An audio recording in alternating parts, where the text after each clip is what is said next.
Bienvenue, mesdames et messieurs, à cet entretien. Mesdames et messieurs, fidèles téléspectateurs du journal télévisé de droits humains, nous recevons pour vous Maître Charlie Iyangazo. Elle est coordonnatrice de l'ONG Outre-Neuve. Pourquoi Outre-Neuve? Quels sont les objectifs que cette ONG s'est assignée et quelles sont les perspectives d'avenir au cours de cet entretien que nous accordons à Maître Charlie Iyangazo? Vous allez justement découvrir cette structure de la société civile. Bonjour, Maître Charlie. Bonjour, madame. Merci d'avoir répondu à notre invitation. Merci. Outre-Neuve, pourquoi Outre-Neuve? Outre-Neuve. Eh bien que la structure soit de nature non confessionnelle, l'inspiration nous est venue de Saintes Écritures, de la Bible précisément, du livre de Matthieu, en son chapitre 9, verset 17, où Jésus dit à ses disciples qu'il ne faut pas mettre un vin nouveau dans une vieille outre, sinon l'outre se rompt. Il faut plutôt mettre un vin nouveau dans une outre neuve pour que cela se conserve. Alors, nous avons pris cette inspiration, en fait, nous nous sommes inspirés de ça. Pourquoi? Parce que nous nous disons qu'une femme, parce que l'ONG s'occupe de la femme prisonnière, nous disons que cette femme prisonnière, qui a certainement commis des infractions, a dû payer par son incarcération. Alors, cette femme ne doit pas perdre de l'espoir. Le fait qu'elle ait payé pour le mal qu'elle a commis, rend cette personne neuve. Et avec ce que nous allons apporter à cette femme pour qu'elle soit utile à la société, cet apport-là est pour nous un vin nouveau que nous allons mettre en cette outre. Alors, cette outre ne doit pas être une vieille, mais plutôt, un vieux, mais plutôt un outre neuf. Ok. Alors, vous dites que vous êtes spécialisé seulement sur les prisonnières. Les femmes prisonnières. Et pourquoi? Qu'est-ce qui vous a motivé à pouvoir vous intéresser qu'à cette catégorie des personnes? L'État est en train aussi de remplir sa part de responsabilité dans ce sens. Ça, c'est une autre paire de manches, le deuxième volet de votre intervention. Oui. Pourquoi nous nous occupons de la femme? Vous avez dit tout à l'heure que je suis avocate. J'ai côtoie depuis plusieurs années les milieux carcéraux de la RDC. Et là, j'ai vu les conditions dans lesquelles la femme prisonnière congolaise vit. Quand je parle de la femme prisonnière, je ne vois pas seulement cette femme qui est véritablement en prison, mais je vois plutôt toutes les femmes qui vivent en état de détention, que ce soit dans les cachots, dans le géol de certains services, dans les cachots de parquet et consorts, enfin toute femme qui vit en état de détention. C'est cette femme-là qui nous intéresse. Alors, j'ai vu les conditions dans lesquelles... Elle vit dans quelles conditions? Parce que vous insistez... Déplorables. Mais là, vous remettez en cause le rôle de l'État. Bien entendu. Sinon, on n'aurait pas créé Outre-Neuve. Si l'État prenait en charge réellement et effectivement ces femmes, Outre-Neuve n'allait pas naître.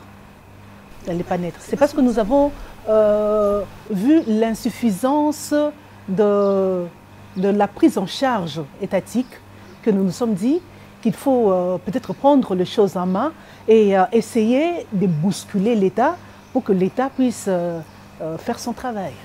Déjà, Outre-Neuve, je reviens à la question. Outre-Neuve existe déjà, ça fait combien de temps? Outre-Neuve existe depuis 2015.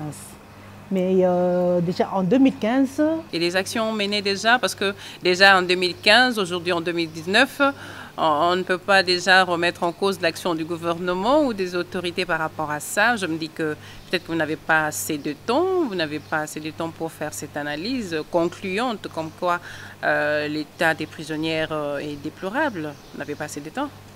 Oh si, bien entendu. Bien entendu. En fait, je disais, c'est depuis 2015 que Outre-Neuve est né. Les actions, nous les menons depuis 2015. Mais vu les moyens limités de la structure, nous nous sommes plus basés sur l'aspect accompagnement judiciaire.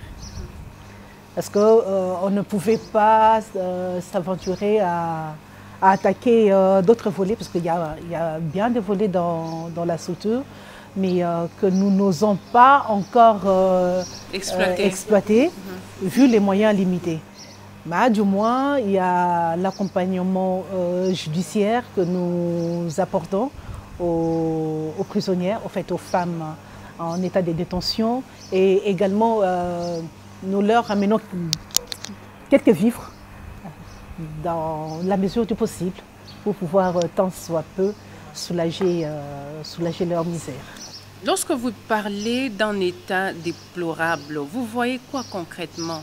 Je vois l'alimentation de ces femmes, je vois les logements de ces femmes, je vois également le soin de santé de ces femmes.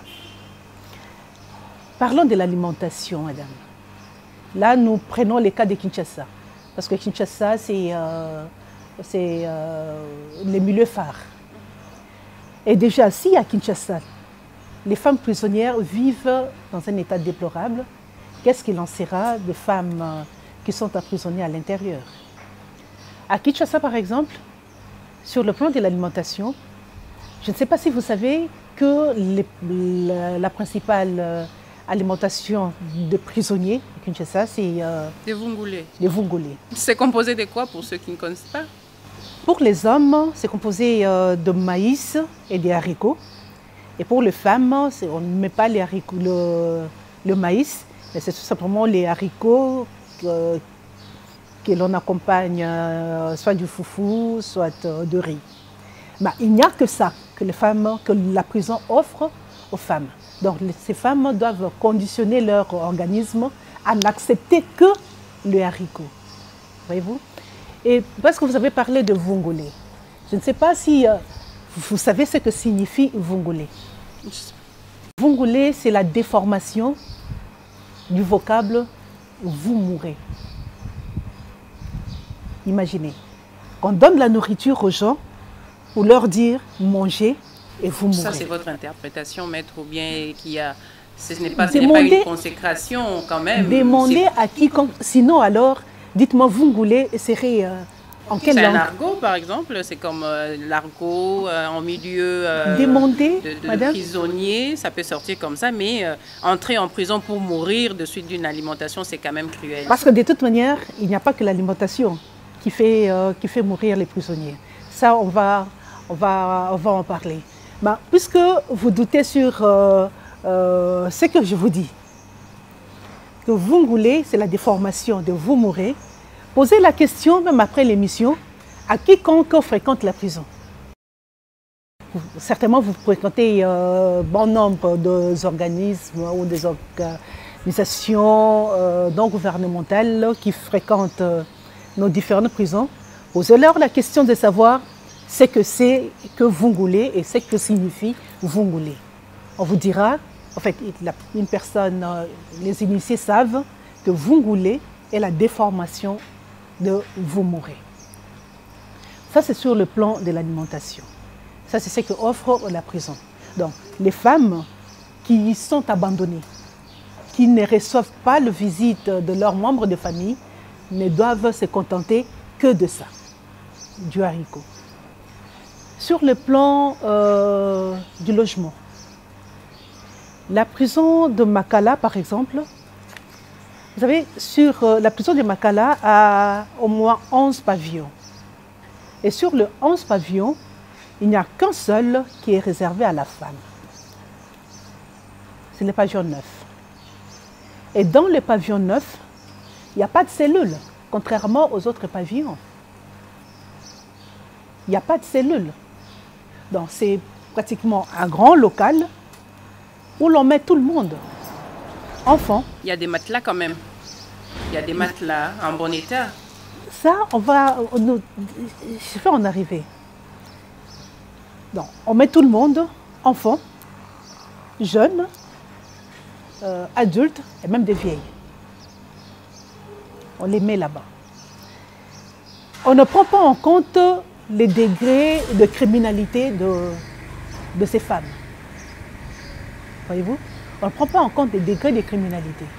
Parce que parmi les détenus, il y a celles qui ne sont que pour des infractions bénies.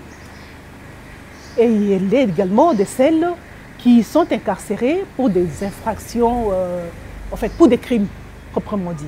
Assassinat, meurtre, homicide et que sais-je encore.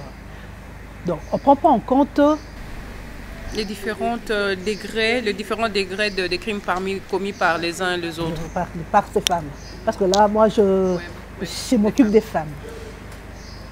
On ne prend pas non plus en compte le fait qu'il est de celles qui sont encore en état de détention préventive et celles qui ont déjà eu une condamnation définitive. Voyez-vous, on ne les sépare pas. Toutes. Mais qu'est-ce qui vous fait déjà croire d'emblée que ce sont des conditions déplorables? Est-ce que vous avez aussi déjà eu à fréquenter d'autres milieux carcéraux pour pouvoir faire cette différence, dégager la différence qui puisse exister entre la prison des femmes de Kinshasa et d'autres prisons réservées aux femmes dans d'autres pays, par exemple? Bien entendu. C'est en connaissance de cause que je l'ai dit. Je n'ai pas fréquenté tout simplement les deux prisons de Kinshasa, mais aussi certaines prisons de l'extérieur, d'autres pays. Et là, je vois, que ce soit en Afrique ou en Occident, je vois les conditions dans lesquelles l'on traite les femmes. Ce qui est totalement différent, de ce qui se passe chez nous. Mais il n'y a pas que ça, il y a aussi la surpopulation. Il y a la surpopulation. Mais maître, par rapport à cette question-là, il y a eu, tous nous connaissons quand même qu'à Kinshasa, il y a eu évasion en 2015, en 2017, excusez-moi, et il y a eu quand même, le pavillon s'est vidé, je me dis, mais est-ce qu'au jour d'aujourd'hui, est-ce qu'on peut encore évoquer cette question de surpopulation dans le pavillon 9? Je vous surprendrai peut-être si je dois vous apprendre que dernièrement, disons, au mois de juin par exemple, fin juin, le nombre de femmes s'est élevé à 212. Déjà. À 212 pensionnaires dans le pavillon 9 de la prison de Makala. Donc j'ai parlé de la surpopulation. Pourquoi la surpopulation? Parce que jadis, lorsque la prison a été créée, en fait, il y avait, selon que l'on m'a appris, 90 lits, donc 90 places. Au jour d'aujourd'hui, nous pourrons, si l'on doit parler en termes de lits, hein, je mets entre guillemets, il y en a une cinquantaine pour 212 personnes. Des gens en quel état? Vous qui fréquentez, qui avez l'accès? Ça, je n'appellerai pas ça délabrement. Il faudra peut-être trouver un autre vocable. Mais si l'on doit rester dans la logique du vocabulaire, bon, appelons ça délabrement. Oui. Un délabrement vraiment avancé. Voyez-vous? Il y a des femmes qui dorment à même les sols. Parce qu'il n'y a pas de matelas. Mais si l'on doit avoir des matelas, il faut se demander ces matelas sont dans quel état. Du coup, elles préfèrent dormir à même le sol. Il y en a qui étalent tout simplement un bout de pagne et l'essentiel pour elles, c'est arriver à assouplir sa tête et se réveiller le lendemain. Voyez-vous? J'ai également parlé de l'état sanitaire. C'est vrai que dans les prisons de Kinshasa, il y a des centres de santé. Mais imaginez, pour une prison telle que la prison de Makala, prison centrale de Makala, il y a un seul centre de santé avec un médecin pour une population de plus de 1000 personnes. Ça concerne et les hommes et les femmes. Et les femmes. Un seul médecin. Un seul médecin. Et lorsque ces femmes, parce que je dois mettre l'accent sur les femmes, lorsque les femmes tombent malades, elles sont obligées de se prendre en charge. Parce qu'il n'y a pas de médicaments.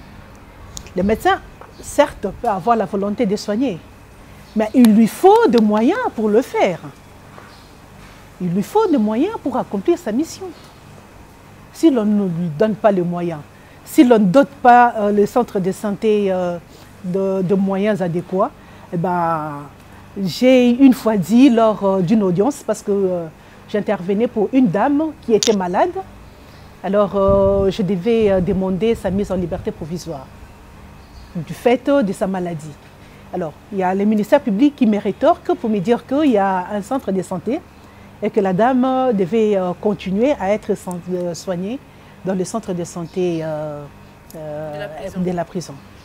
Et ma réponse, c'était que si lui, il appelle ça centre de santé, pour moi, c'est un mouroir.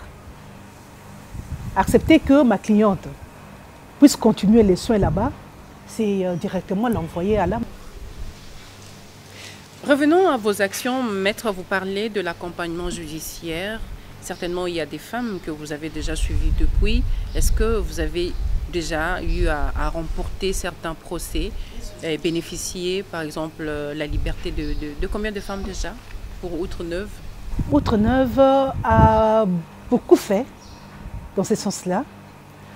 Outre-Neuve a réussi à faire libérer nombre de femmes qui étaient en détention préventive.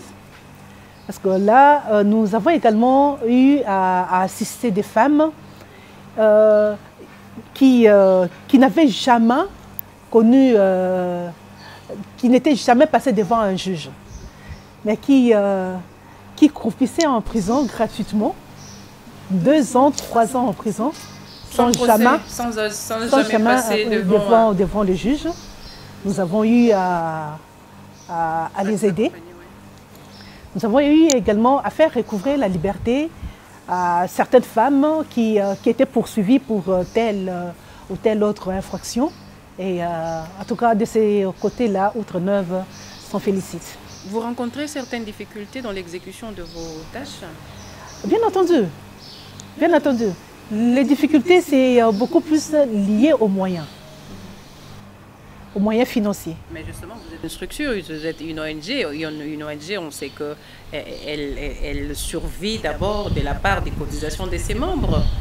Vous ne pouviez pas vous lancer dans ce jeu, dans cette histoire, sans vous assurer que vous avez des arrières solides. Bon, ce qui nous a motivés, ce n'était pas encore les moyens, mais plutôt la volonté d'aider. Voyez-vous? La volonté d'aider. Et avec cette volonté, il y a les membres de l'ONG qui cotisent justement parce qu'il doit y avoir des moyens pour accomplir certaines activités. Et chaque fois que nous organisons une activité en prison pour accompagner les femmes, eh ben, certains membres mettent la main dans la poche. Mais seulement, le problème c'est que ces membres ne sont pas des riches, ne sont pas des richards. C'est des personnes aussi démunies, mais puisque ayant la volonté d'aider leurs semblables, eh ben, on s'organise avec les moyens de bord. Et pour Outre-Neuve, quelles sont les perspectives? Est-ce que Outre-Neuve ne se limite qu'à l'accompagnement judiciaire? Outre-Neuve ne vient, parce que nous avons vu récemment, vous avez apporté des présents, tout ce qui est lié à la santé hygiénique des femmes, vous leur avez apporté ça. Mais est-ce que vous n'allez vous limiter qu'à ça, ou bien vous pensez aussi un accompagnement extra carcéral, si ça se dit par exemple, dans le sens que vous pouvez suivre aussi l'après pour la rééducation de ces personnes-là dans la société? Qu'est-ce que Outre-Neuve compte faire et après que ces femmes prisonnières aient bénéficié de leur liberté? Parce que la vision de l'Outre-Neuve, c'est l'humanisation du système carcéral et également l'amélioration des conditions de vie des prisonnières pendant et après l'incarcération. Après l'incarcération, ça c'est le volet que vous abordez. Oui, oui, les perspectives. Outre-Neuve entrevoit la création de certaines activités professionnelles pour que cette femme qui sort de la prison puisse facilement être réinsérée dans la société.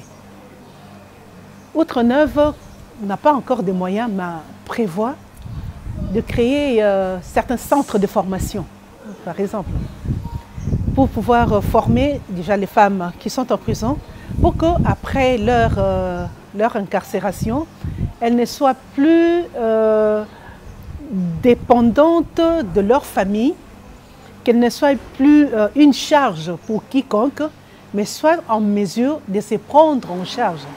Parce que souvent, qu'est-ce qui se passe?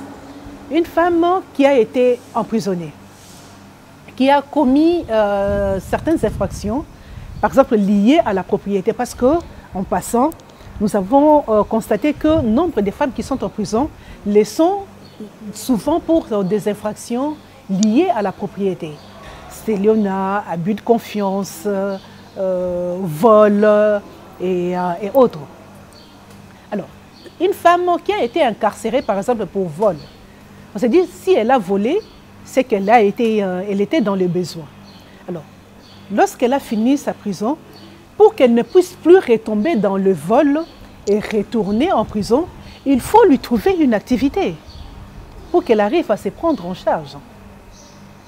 Ça, c'est dans notre vision et nous espérons que dans les jours à venir, nous serons à même d'accomplir cela.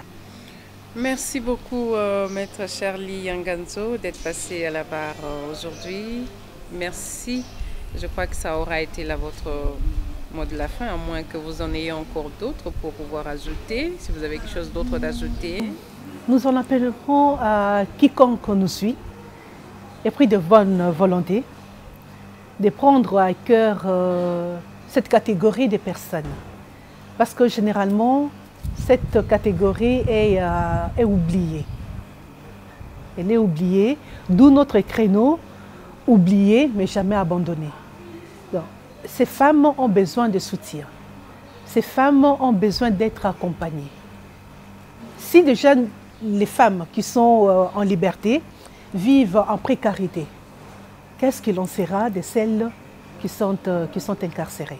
Donc, elles ont besoin de vous, elles ont besoin de nous. Exposées aussi à des problèmes liés à leur santé sexuelle également, s'exposant à des problèmes hygiéniques, des infections qui, demain après demain, peuvent les rendre aussi même stériles pour cause d'infections.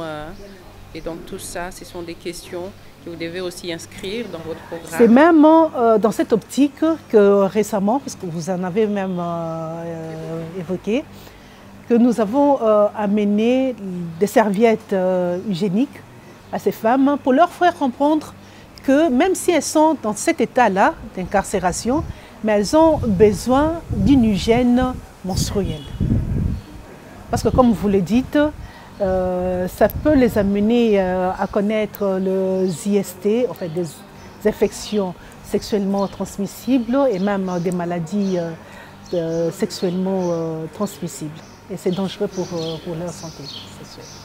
Merci beaucoup, Maître Charlie Yanganzo. Je rappelle, amis téléspectateurs, que Madame Charlie est coordonnatrice de l'ONG Outre-Neuve, qui est une ONG de droits de l'homme. Vous l'avez compris, vous avez compris le souci de l'accompagnement qu'a cette structure, et vous avez aussi suivi ce SOS lancé aux hommes épris de bonne volonté qui peuvent soutenir cette action. Mesdames et messieurs, nous vous disons merci.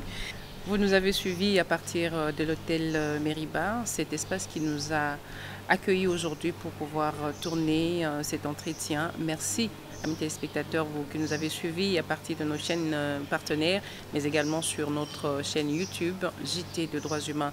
Nous vous retrouvons à l'édition prochaine avec un autre invité, mais également avec le même plaisir. Au revoir.